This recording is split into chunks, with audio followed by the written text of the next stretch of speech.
So we're gonna hop into a video right now about finding your life partner and treating this as a fucking quest. And what I mean by that is not chasing the women and putting them up on a pedestal and being overly romantic or idealized about this process. I don't mean that.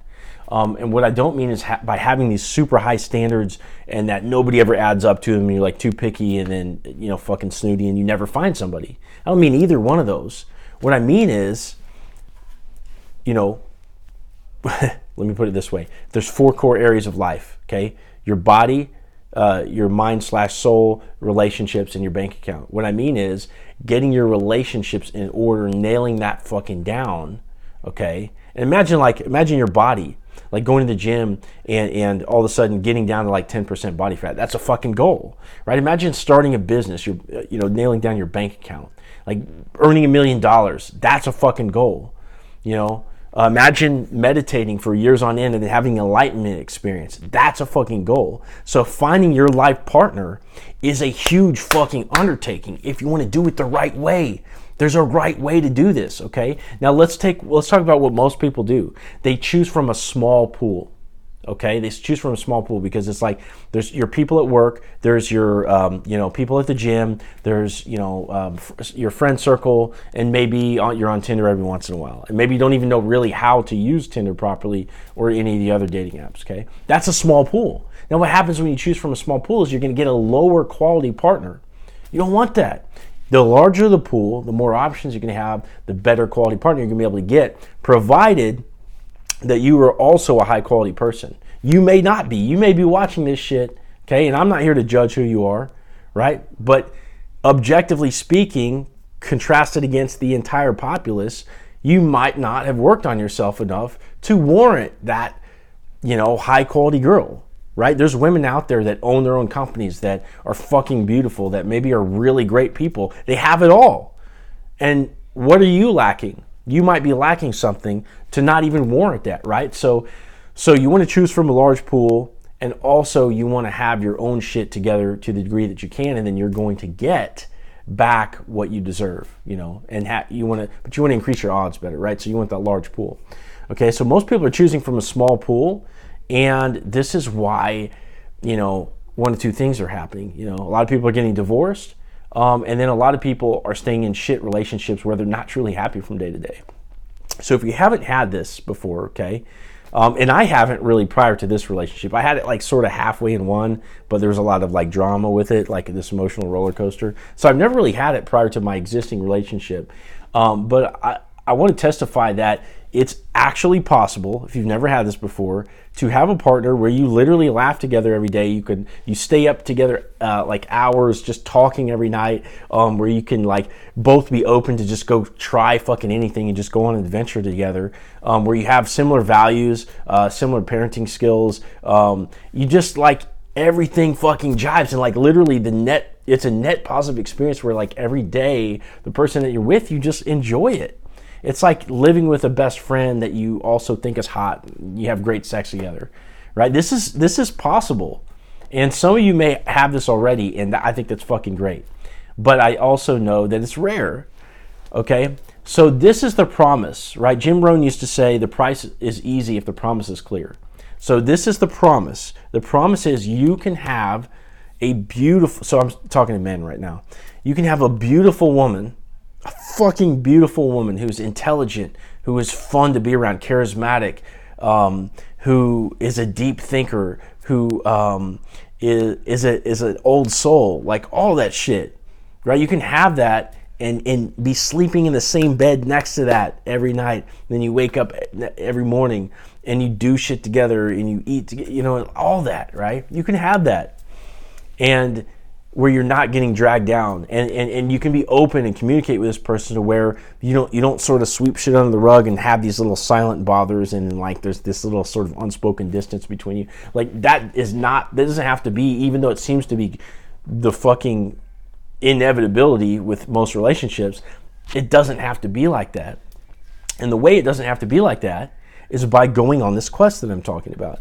Now, most people's quest to find the partner is like they sort of get the balls to approach, whichever girl, like in one of these small circles that they're tied into, and maybe they have a great date and things sort of end up, they hit it off, and it's good enough, and people will fall in love like that, and they'll start relationships, they'll have kids.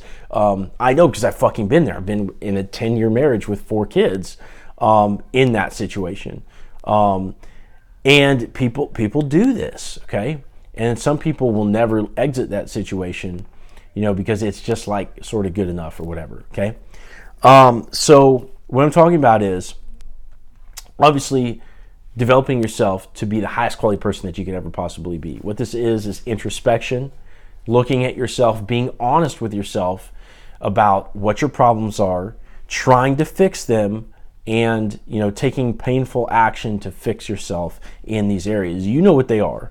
You may not want to admit to yourself what they are, but deep down you know what your problems are, and the longer that you put those off, the more painful life is going to be, and you're going to shut down when you're across the dinner table from a beautiful woman. You're going to be insecure about certain things. You're going to know what your weaknesses are. She may have dated other guys that are strong where you're weak before, whatever. Like you want to fix your shit. You want to fix your shit. So fix your shit. That's number one. But other than that, you want to start to weather yourself against rejection. You want to get out there, approach women.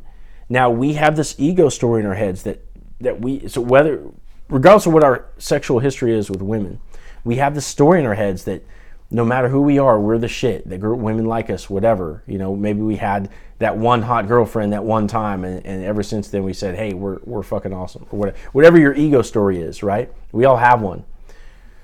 So we have that, but it's not necessarily in tune with what the reality is. A lot of people believe in leagues, and this is a whole separate subject, but leagues don't exist. I'm not going to go off on that tangent, but really the bottom line is, the more you weather yourself to rejection, you're going to see that your pool increases. So you don't have to deal with that small pool. You're going to have this large pool, because the reality of attraction is not leagues. It's everybody has their own pre-programmed genetic preferences in terms of attraction to the other person based on looks, okay?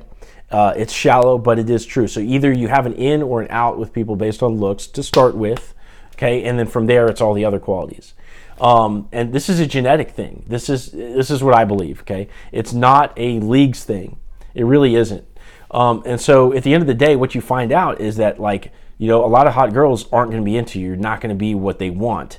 And that's not because you're ugly. That's not because you're out of their league or whatever. It's just because you don't fit their genetic mold that they're looking for, okay? But then you're going to find other super fucking hot women, okay, that could be potentially like great people, that are going to be head over heels about you, okay? And that's because you fit their mold. You fit their mold, and they may even look up to you as higher status than them, and you're thinking, oh my God, this girl's so fucking beautiful, like, what is she doing talking to me or whatever, right? And so it's all about, this sort of pre-programmed genetic preference that we can't even fucking control. Because if you think back in your life, for the most part, you've probably mostly been attracted to the same types of women, looks-wise, in your life. And ladies, if you're watching this, probably the same with guys. Maybe the style of guy has changed or whatever, but genetically speaking, it's probably a similar thing, okay? And so that's kind of how it works. Okay, so what if you weather yourself to rejection, really what's going to happen is you get out there and you start pinging enough people like yes, no, yes, no, yes, no, and you're gonna get a lot of fucking no's. Okay, you're gonna get a lot of no's, but then you're gonna collect the yeses, and you collect enough yeses, and now all of a sudden you have your larger pool to deal from. Now, keep in mind, women have this all the time. Okay, now that doesn't mean that it's all high quality people that are coming at them, but women are beautiful. Attractive women have attention coming to them. And so they have this already that they've screened out, right? And then so some guys have sort of passed through the filters, and then they're there in the universe of the attractive girl. Okay? As guys, unless you're super fucking attractive, okay? Like some guy, if you're super high status or super attractive, like maybe you have this same thing where you have your little universe and that women are always coming to you or whatever, okay? Some guys have that. Okay, but for like 99% of all the fucking rest of us, okay, you have to go out and you have to drum up these options. So you have to weather yourself to rejection, and ultimately you're going to collect enough yeses out of a shit ton of no's, and you're going to have a universe of really attractive women that want to be with you. Okay, so you create the same environment that really attractive women have, and that is ultimately, that's what they call abundance. And only from a place of abundance, which is an extremely painful process to get to, by the way. Most men will never even get themselves to this place in their life, and they've chosen from a place of non-abundance, which is a very not good thing to do, okay? But and it's cyclical too, because it takes so much work to get there, and it takes a strong character, and you have to get over yourself, and there's a lot of shit that goes into it, right? And even in my time of really trying to create this, I had spurts, right? So I'd like create it, and I'd find some girl, and I would sort of single her out, and then ultimately, I would do it too early, and then she would decide she didn't like me, and then I lost all the fucking abundance, and I had to like drum it back up again. And so it was like a cycle. And really what the problem was there in my dating life was like I singled girls out too early, and I wouldn't continue to date the larger pool while I was trying to go for the one that I liked. Okay, and it wasn't really that where I sort of got the guts up to like continue to date all the other girls while I was going for the one I wanted, because I'm a sort of like I'm geared like a relationships kind of guy. Like I want to be tied in with somebody, right? And so that sort of yearning for that like dismantled what I was trying to do. And so it takes some character building, and a lot of you would look down on this like, oh, that's not character building. You're just fucking a bunch of girls while you're trying to lock one down. And it's like, ultimately, if you look at the mechanics of this shit, that's how it works. I didn't fucking design this. It's not what I wanted, you know. I wanted to go after one girl at a time, you know, some super, attractive girl, just single her out and do that. And that's not how it fucking works, because guess what? Those girls want to sense that you're a high value guy, that you have options, so you have to go out and build that. And then only from that place can you come off as congruent enough to actually, for that girl to interact with you. You can argue all you want to, but I've fucking been through this. I know exactly that that's the way it fucking works. And so you want to weather yourself to rejection, build up this abundance, and then choose a partner from that place, okay?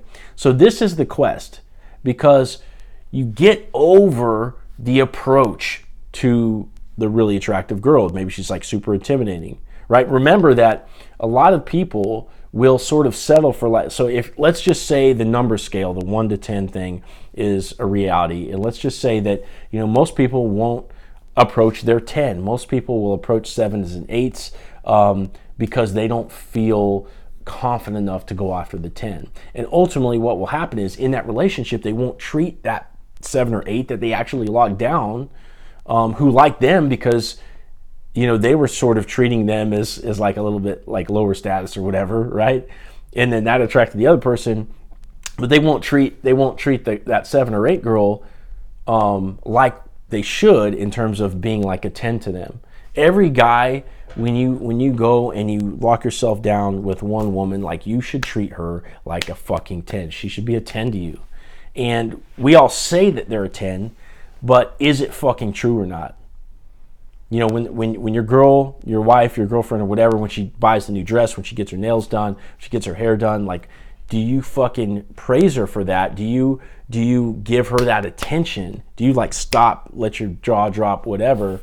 Is that authentic? Or do you just sort of, make the gesture of saying, oh, I like your hair or whatever? You know what I mean? Like, and that only happens if we go out and we get that actual 10.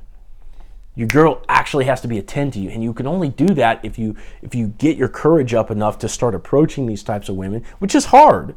Okay, so a 10 to me might not be a 10 to you or whatever, right? And vice versa.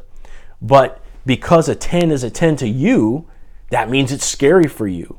Okay, so when you go after that 10, it's going to be scary for almost always, right? But you sort of diminish that flight or fight response over time. You weather yourself to rejection, and you're going to get a lot of no's, but then you're going to start to see that, oh, like this 10 over here said yes, and this 10 over here said yes, and she's fucking ecstatic about me. And you know what I mean? And by the time that you've got, 5 or 6 10s coming at you, you feel fucking amazing, and that translates so people can tell, how you feel about yourself, because you feel amazing once you built that situation up. So that's the quest, okay? And so it takes character. So you're weathering yourself to rejection. You're starting to get good at dates. You're learning, what to do, what not to do, how to escalate. Ultimately, you're going to end up sleeping with some of these women. Sign off on that morally or not. But you will feel good about yourself as that happens. And you start to build sort of a confidence with the opposite sex that translates to this person that that women are interested in. And so from that place, you choose the highest quality partner that you could ever possibly get, because you're in demand and it's authentic. They can sense from you that this is real, and you can lock down that girl that maybe a year ago you would have just daydreamed about all the time, and then when you went to go talk to her, you just fucking stuttered, and then maybe tried to buy her gifts, or you tried to offer to fly out on some fucking trip, all the lame shit that guys do. You would never do that from this place, okay?